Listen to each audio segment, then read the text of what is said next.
University میں زیر تعلیم اسد نہایت ذہین اور ہونہار تھا۔ وہ اپنے دوستوں اور اساتذہ کا پسندیدہ طالب علم تھا۔ جب اس کی تعلیم پوری ہوئی تو نوکری کے سلسلے میں اب سعودیہ چلا گیا تھا۔ بابا اور امی جان کی ہر فون کال پر ایک ہی رٹ ہوتی، بیٹا اپنا گھر بسا لو، نکاح کر لو، تمہارا دین مکمل ہو جائے گا۔ ہماری زندگی کا کوئی بھروسہ نہیں ہے کہ کب زندگی کی دوڑ ختم ہو جائے۔ ہم چاہتے ہیں کہ اپنے ہاتھوں سے تمہارے لیے نیک اور خوبصورت لڑکی بیاہ کر لائیں جو تمہارا مکمل سرمایہ ہوگی اور تمہاری نسل کو پروان چڑھائے گی۔ اسد خاموشی سے والدین کی باتیں سنتا رہا اور آخر ماں باپ کی بات مان گیا اور کہنے لگا کہ بابا ٹھیک ہے، آپ میرے لیے اپنی مرضی کی لڑکی ڈھونڈ لیں، میں شادی کر لوں گا۔ میں 2 ہفتے کے لیے چھٹی پر آ سکتا ہوں، اس کے بعد مجھے اپنے امتحان کی تیاری بھی کرنی ہے۔ اتنے میں اس کے والد نے کہا کہ بیٹا ایک بہت اچھا رشتہ ہے، میرے ایک قریبی دوست کی بیٹی ہے، اس سے تمہاری ماں بھی مل چکی ہیں، وہ لڑکی بہت اچھے اخلاق کی مالک ہے، تمہارے لیے بہت اچھی جیون ساتھی ثابت ہوگی۔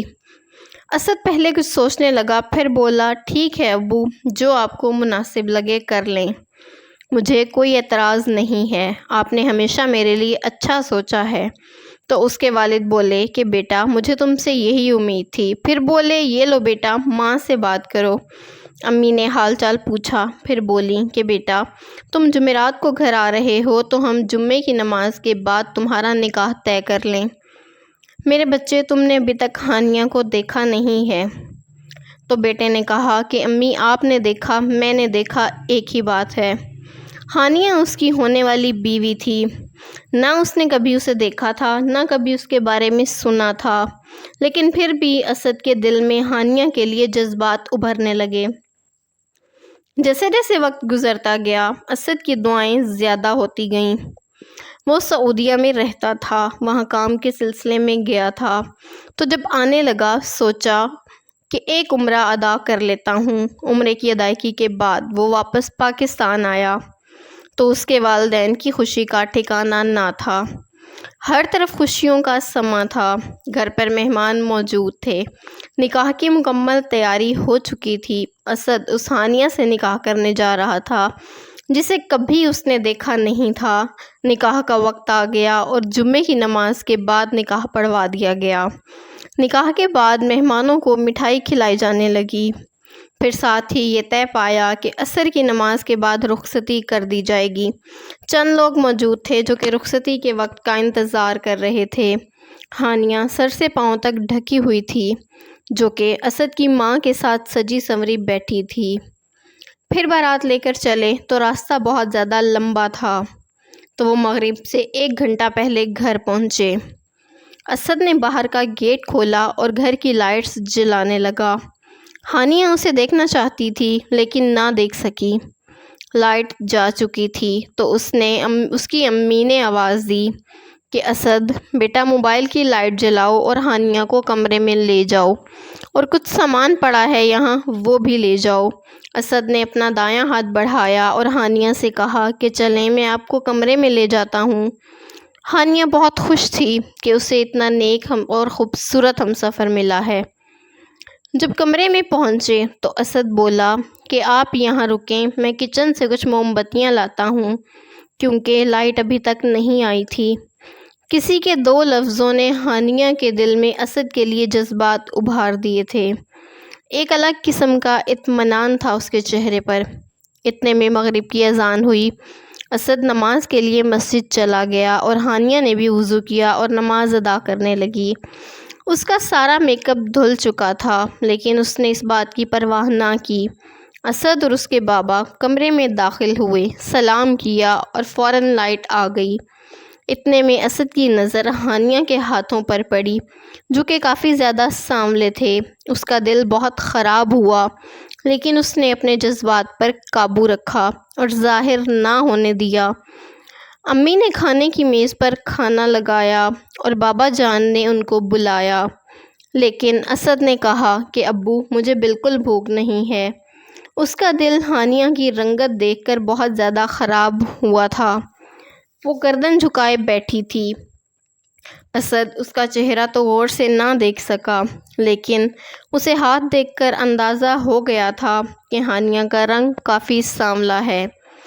وہ دل ہی دل میں سوچنے لگا کہ امی ابو کو میرے لیے یہی لڑکی ملی تھی، اس کا اور میرا کیا جوڑ بنتا ہے؟ میرا رنگ تو بہت گورا ہے۔ اسد کو اپنے والدین سے اس کی امید نہیں تھی۔ وہ سوچ رہا تھا کہ ظاہری حسن بھی کوئی چیز ہوتا ہے، میں اس کو سب لوگوں سے کیسے ملواؤں گا؟ سب لوگ میرا مذاق اڑائیں گے۔ اتنے سال خود کو عورتوں سے بچائے رکھا، کبھی کوئی غلط کام نہیں کیا کہ مجھے پیاری اور خوبصورت بیوی ملے، لیکن مجھے کیا صلہ ملا ہے؟ یہ سانولی اور کمزور سی لڑکی جو بالکل سانولی ہے، لیکن اس کا ضمیر اسے مسلسل ملامت کر رہا تھا کہ رنگت میں اس کی اپنی تو کوئی غلطی نہیں ہے۔ پھر اس نے ہانیہ کو منہ دکھائی میں ایک کتاب دی، کہنے لگا کہ میں بہت کتابیں پڑھتا ہوں، یہ سب سے بہترین کتاب ہے، آپ کے لیے بہت فائدہ مند ہوگی، اور کہنے لگا آپ یہ اپنا بھاری جوڑا بھی تبدیل کر لیں جا کر۔ اسے ہانیہ کے بناؤ سنگھار میں کوئی دلچسپی نہیں رہی تھی۔ ہانیہ اس کے جذبات سمجھ گئی، وہ جان گئی کہ اسد کو اس میں کوئی دلچسپی نہیں ہے۔ وہ اٹھی اور سوٹ کیس سے کالا سوٹ نکال کر پہنا اور واش روم کی دیوار سے لگ کر مسلسل روتی رہی۔ جب رو دھو کے باہر آئی تو اس نے دیکھا اسد کمرے میں نہیں تھا۔ اس نے عشاء کی نماز پڑھی، اللہ سے دعا کرنے لگی، اللہ کے سامنے رونے لگی اور جذبات اللہ کو بتانے لگی۔ کہنے لگی کہ اے اللہ، میرے شوہر کے دل میں میرے لیے رحم ڈال دے، ان کے دل میں میرے لیے محبت ڈال دیں، مجھے پرکشش بنا دیں۔ وہ مسلسل رو رہی تھی۔ اچانک اب کمرے میں کسی کے آنے کی آواز آئی اور مردانہ سلام کی بھی آواز آئی، تو اسے پتہ لگا کہ اسد آ گیا ہے۔ اس نے فوراً آنسو صاف کیے اور بیڈ پر بیٹھ کر اس کتاب کے صفحے پلٹنا شروع کر دیے۔ اسد بولا کہ آپ نے کھانا کھایا ہے؟ اگر نہیں کھایا تو میں امی سے کہتا ہوں وہ آپ کو کھانا دے دیں، کافی دیر ہو چکی ہے، آپ کو بھوک لگی ہوگی۔ ہانیہ بولی کہ نہیں، مجھے بھوک نہیں ہے، میں نے نہیں کھانا۔ اسد نے کہا کہ اگر آپ نہیں کھا رہی تو میں بھی نہیں کھاتا، میں سونے جا رہا ہوں۔ 2 دنوں سے سفر کی تھکاوٹ ہے، آپ بھی لمبے سفر سے آئی ہیں، آپ بھی تھک گئی ہوں گی، آپ بھی سو جائیں۔ دونوں کو ہی نیند نہیں آ رہی تھی، دونوں اللہ کا ذکر کر رہے تھے اور دعائیں کر رہے تھے۔ ان دونوں کے دماغ میں بہت سے سوال چل رہے تھے۔ ہانیہ سوچ رہی تھی کہ میری تصویر جو اسد کی امی یہی کہہ کر لائی تھیں کہ اسد کو دکھانی ہے، تو پھر کیا ہوا، کیوں اسد سے چھپا لی؟ مجھے تو انہوں نے اسد کی تصویر دکھائی تھی، تو اپنے بیٹے کو کیوں نہیں دکھائی؟ میں تو بچپن سے ہی رشتوں سے ترسی ہوئی ہوں، بچپن میں ہی میرے والدین کا انتقال ہو گیا تھا، کوئی بہن بھائی بھی نہیں ہے، اب شوہر ملا ہے تو وہ بھی بے رخی دکھا رہا ہے۔ وہ رونے لگی اور خود سے کہنے لگی کہ میرا رنگ کالا ہے تو کیا ہوا، میرا دل اور دماغ تو ٹھیک ہے، میرے بھی جذبات ہیں، میں بھی انسان ہوں۔ اس کا دل چاہ رہا تھا کہ دھاڑیں مار کر روئے، لیکن وہ اسد کو نہیں بتانا چاہتی تھی کہ وہ ٹوٹ چکی ہے۔ اگر وہ رشتے سے خوش نہیں ہیں تو کوئی بات نہیں، میں انہیں مجبور نہیں کروں گی۔ کمرے میں لگی گھڑی پر ٹک ٹک کی آواز آ رہی تھی۔ رات کے 3 بج رہے تھے اور میں روٹین کے مطابق اٹھی، چپکے سے واش روم گئی اور وضو کیا اور تہجد کی نماز کے لیے کھڑی تھی۔ دعا کرنے لگی اور اللہ سے کہنے لگی کہ اے اللہ، میری آزمائش آسان کر، مجھے اس مشکل سے نکال دے۔ اتنی دعاؤں کے بعد میرے دل کو اطمینان حاصل ہونے لگا۔ وہ تو ساری رات سے جاگ ہی رہی تھی۔ پھر فجر کی اذان ہوئی تو وہ سوچنے لگی کہ میں اسد کو جگاؤں یا نہ جگاؤں۔ تھوڑی دیر سوچنے کے بعد اب ہانیہ نے اسد کے پاؤں پر ہاتھ لگایا تو وہ گھورنے لگا۔ پھر ہانیہ گھبرائی اور کہنے لگی، وہ میں اس لیے جگا رہی تھی کہ فجر کی اذان ہو گئی ہے، آپ کی نماز چلی جائے گی۔ اسد اس بات پر خوش ہوا کہ چلو یہ نماز کی تو پابند ہے، فوراً اٹھا اور وضو کر کے نماز کے لیے چلا گیا۔ جب واپس آیا تو دیکھا کہ وہ تلاوت کر رہی تھی۔ اتنی خوبصورت اور باریک آواز تھی اس کی، اس نے کبھی اتنی اچھی آواز نہیں سنی تھی۔ اب اس کے بابا جان آئے، کہنے لگے کہ تمہاری پھپھو بہت بیمار ہیں، میں اور تمہاری ماں وہاں جا رہے ہیں۔ اس کی ماں نے کہا کہ اسد، ہانیہ کا خیال رکھنا، اسے ابھی کچھ نہیں پتا کہ کون سا سامان کدھر ہے، تم اس کی مدد کرنا۔ وہ کہنے لگا کہ امی آپ کو کوئی شکایت نہیں ملے گی، میں سنبھال لوں گا۔ کہنے لگے کہ اس بچی نے یتیمی کی زندگی گزاری ہے، بہت مظلوم بچی ہے یہ، اور میں گاڑی یہیں چھوڑ کر جا رہا ہوں، تم بہو کو گھمانے لے جانا۔ پھر وہ دونوں ساس بہو کچن میں گئیں۔ وہ سامان دیکھ کر خوش ہو رہی تھی، کہنے لگی کہ کاش ان چیزوں کا مالک بھی میرا ہو جائے، وہ میرے جذبات کو سمجھے۔ اس کے ماں باپ چلے گئے تو وہ گھر کے کاموں میں مصروف ہو گئی، برتن دھوئے، گھر کی صفائی کی اور کپڑے دھونے لگی۔ اتنے میں اسد آیا اور بولا کہ یہ کیا کر رہی ہو؟ تو ہانیہ بولی کہ کپڑے دھو رہی ہوں۔ اسد نے کہا، تمہیں پتہ ہے تم کیا ہو؟ کہنے لگی، جی میں ہانیہ ہوں۔ اسد مسکرایا اور کہا کہ تم دلہن ہو، وہ بھی صرف 2 دن کی، تم یہ کام ابھی نہیں کر سکتی۔ وہ بہت گھبرا گئی، اسے پتہ نہ چلا کہ اس کے ہاتھ سرف والے ہیں۔ وہ اپنے چہرے سے بال ہٹانے لگی تو اس کا سارا چہرہ جھاگ سے بھر گیا۔ اسد ہنسنے لگا اور کہا کہ یہ تم نے اپنی کیا حالت بنائی ہوئی ہے؟ وہ آئینہ ڈھونڈنے لگی تو اسد نے کہا، رہنے دیں میں صاف کر دیتا ہوں۔ پھر اسد نے پوچھا کہ آپ کو کھانا بنانا آتا ہے؟ تو وہ فوراً خوش ہوئی اور بولی، جی مجھے سب کچھ آتا ہے۔ اسد کہنے لگا، واہ، پھر تو تمہیں گھروں کی تعمیر بھی کرنی آتی ہوگی۔ میں سوچ رہا ہوں آپ کو بجری، سیمنٹ، اینٹیں منگوا دوں، یہاں ایک کمرہ ہی بنا دیں۔ ہانیہ کی بے اختیار ہنسی چھوٹی۔ اسد بھی زور زور سے ہنسنے لگا، پھر بولا کہ میں ناشتہ لاتا ہوں، آپ یہ سب سمیٹ لیں۔ وہ بولی، نہیں، میں نے آٹا گوندھ لیا ہے، میں بنا دیتی ہوں۔ اسد نے کہا، نئی نویلی دلہن اتنے بڑے بڑے کارنامے انجام نہیں دیتی۔ اسد کو اس سے ہمدردی ہو رہی تھی اور اس کی معصومیت پر پیار آ رہا تھا۔ وہ بولا، کپڑے دکھاؤ، میں تار پر ڈال دیتا ہوں۔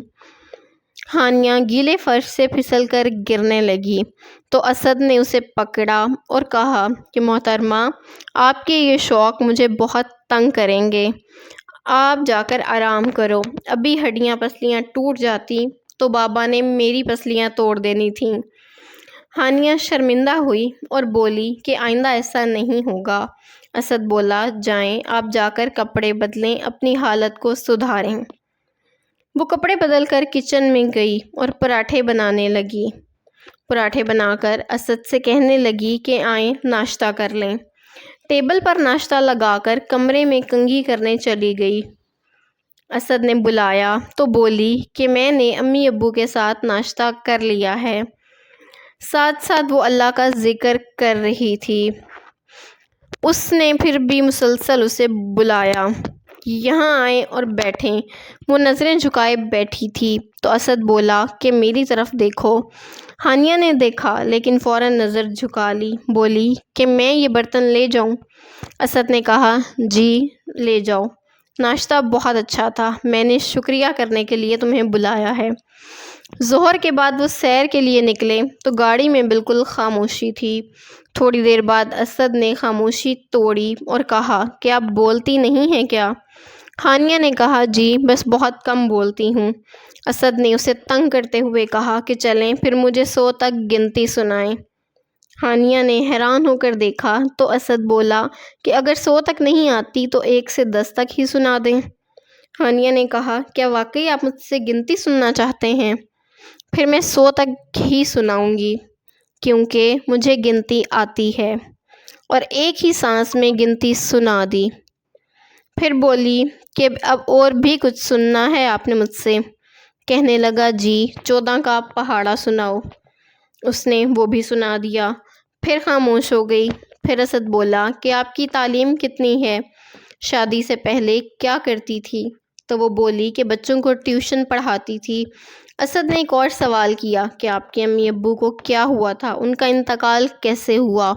تو وہ بولی کہ میں صرف 8 سال کی تھی جب میرے والدین کا انتقال ہو گیا اور میری دیکھ بھال کی ذمہ داری میرے ماموں نے لی اور بہت دینی تربیت کی میری۔ وہ کھل کر دل کا حال بیان کرنے لگی تھی۔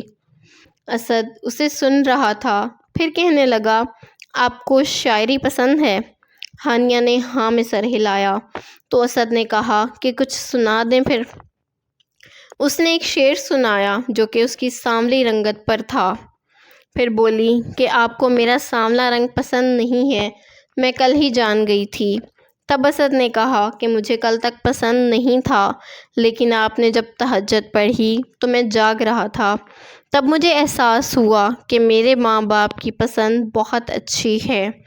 تم ایک نیک لڑکی ہو جس نے میری نسل کی تربیت کرنی ہے۔ یہ سب سن کر ہانیہ رونے لگی اور اسد نے اسے چپ کروایا۔